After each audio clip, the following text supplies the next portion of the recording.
Hey guys, make sure you stay until the end. We'll explain about common mistake people make when replacing fuses and relays that can end up you spending quite a bit of money on diagnostics tools, parts that you may not need. Make sure you stay until the end.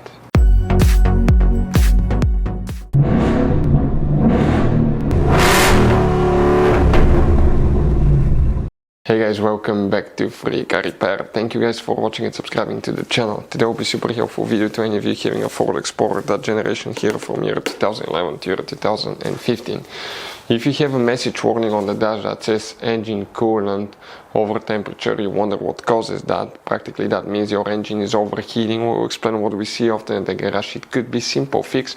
We will also guys share a link in the description of the video below where you can buy cheap parts and tools, that way do not waste money and time. So let's go ahead and start on it now.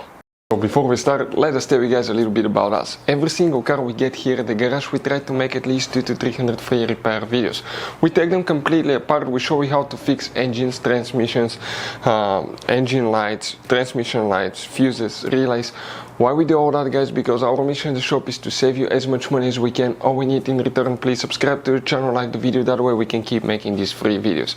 By the way, check out our YouTube channels. We have, guys, more than 15,000 free repair videos that can save you thousands of dollars in future repairs. So let's go ahead and start on it now.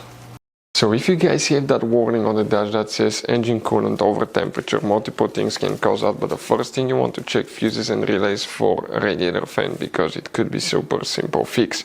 We need to open the hood, and here on the driver's side you see next to the car battery you have the main engine fuse box. Press these two tabs here, open the cover, and you're going to find a fuse box with a layout like this one here. Now before we guys continue, let's explain quickly why it's always a good idea to test fuses and relays. So let me explain why it's super important, guys, to test fuses. Fuses, not often you can see if they're burnt or they're good. Sometimes they may seem perfectly fine, you think it's a good fuse, you put it back in, and you end up spending money and time on parts and problems that do not exist, guys, when all you had to do, test your fuse, find out it's bad, replace it, fix your problem. So we will have a video how to test a fuse, okay, different kinds of fuses, and how to test relays, guys. We're going to put the link in the description of the video below, specifically to that video. Please check it out. So guys, here what we need to check now specifically. Let's zoom in a little bit. Now some of you will not have these ones, depending, guys, okay, on ours. Some of them were removed, but you should have, guys, okay, on that fuse box we were working on it, so some of the fuses are removed, but you may have fuse 29, 30 and 31. Check these three fuses if you have them. If you don't, we'll talk about it as well. Also you need to check relay 14 right here if you have one. Relay after that will need to be check 33 right here and 35. Okay, right there. Now if you don't have these ones, very likely that the engine radiator fan is controlled by the engine computer. Now, you have a signal wire going from the engine computer to the radiator fan. That signal wire, guys, goes to the radiator fan control module. The control module is the computer for the fan that has up to 10 different speeds. By the way, one of the things that can go bad is that signal wire from the engine computer to the fan. We've seen that happen, internally broken somewhere, and that can cause the fan not to work. Another thing, guys, you need to check also, you have one more location for fuses, and that's on the car battery, right there. Now here, on the car battery, on the positive terminal, if you open it, you're going to have integrated fuses. You need to check these fuses, because often those big fuses, okay, some of those could be for cooling as well. But another thing could be bad radiator fan control module. That's the engine, that's the computer for the radiator fan, the engine radiator fan. So if you want to see how to test radiator fan control module, we'll have videos on our YouTube channels that will teach you how to do that. Next, it could be bad radiator fan motor. Again, it's super simple to test. We have videos. Check out if the fan works, if the radiator fan control module works, then you need to go to a different thing. Make sure the engine is completely cold, let it sit one night, check the next morning the coolant level. If you're low on coolant, that can cause the car to easily overheat as well. If you have leaking coolant, leaking hose, radiator, that will cause the car to overheat because eventually you'll get low on coolant.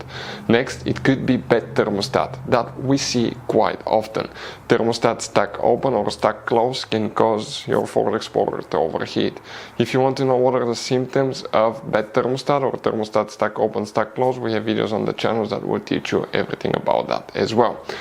After that, coolant temperature sensor. The coolant temperature sensor sends the temperature reading to the engine computer, and if it doesn't work correctly, that can cause the car to overheat.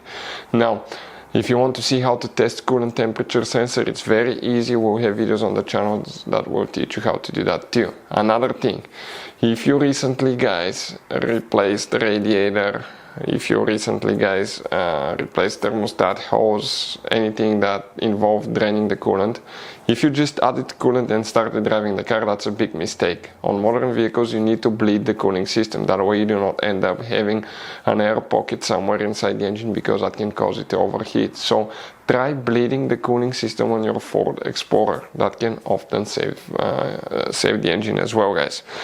Now, it could be mechanical problems. If you drove it for a long time, overheated it quite often. Okay, it could be blown head gasket, bad cylinder head, bad engine block. Okay, that can cause the overheating as well, guys. But hopefully that's not the case. If you want to know what are the symptoms of bad head gasket, we have the videos on the channel, guys. But those are the most common things, okay, that we usually see here. Now, the water pump is driven by the timing belt, so practically it cannot be bad belt because the car will not run at all. It could be bad water pump in some cases that can cause overheating, but that's not quite often. Usually they'll start leaking. Sometimes the propellers on the inside, if you have the one with the plastic propellers, can break and that can cause it to overheat as well. But those are the most common things we see here in the garage. So guys, by the way, you have all kinds of different fuses, relays, circuit breakers, and check under the hood. It's even more complicated, guys. And even you have some special fuses, okay, like this one right here. One time we needed a replacement fuse, we couldn't get one, and we were stuck in the middle of nowhere because of that. We'll recommend to buy some, put them in the glove box for a peace of mind. We'll share the link in the description of the video below for your convenience, where you can get them at a good price, quick shipping, that way you do not waste money and time. Thank you guys for watching and see you next time.